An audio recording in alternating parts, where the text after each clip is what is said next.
غور کریں، کیا آپ کو محسوس ہو رہا ہے کہ آج کے دور میں ہر چیز ملاوٹی ہے؟ رشتوں سے لے کر ایمان تک سب دھندلا ہوتا جا رہا ہے۔ ایسی آزمائشیں ہمیں گھیر رہی ہیں کہ انسان کی روح کو تھکا دیتی ہیں۔ مگر کیا آپ جانتے ہیں نبی کریم صلی اللہ علیہ وسلم نے 1400 سال پہلے اس ڈیجیٹل فتنے سے بچنے کا طریقہ سکھا دیا تھا۔ آپ صلی اللہ علیہ وسلم نے فرمایا، جو شخص سورہ کہف کی پہلی 10 آیتیں یاد کر لے وہ دجال کے فتنے سے محفوظ کر لیا جاتا ہے۔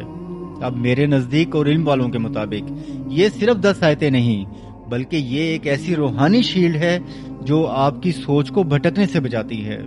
ان آیتوں کا فہم آپ کے اندر وہ بصیرت پیدا کرتا ہے کہ آپ جھوٹ کے اس دور میں بھی سچ کو پہچان سکیں۔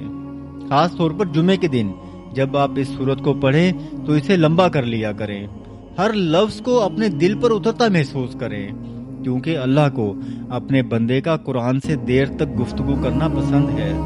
آج اس سنت کو اپنا محافظ بنائیں اور فتنوں سے بچیں۔